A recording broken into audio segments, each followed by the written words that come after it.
Nakikipaglaro. Wala. Wala? Si Maki? Pero yung siya, seryoso siya. Hindi naman siya pinag-aralan. Sumama siya. Makakipag-agawan siya sa pagkain. Ano rin? Ngayon, pag yung may interest siya, alam niya kung paano. Nakikam. Babaw lang. Nata.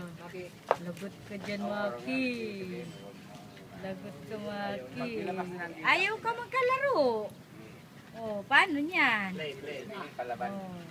Yan ang defense mechanism. Hanggang sa na, pwede niyang alamin kung nasaan yung wolf. Aalulong siya. Tapos sasagot yung mga wolf. Naging kaibigan niya. Oo. Pwede siya makisalam nun. Kahit wild. Yung communication ng mga wolf. Nakuha niya. Oo. Siyempre alam niya talaga. Scientist siya eh. Hirap yun. Mababawi. Yeah, takot si Maki. Takot si Maki.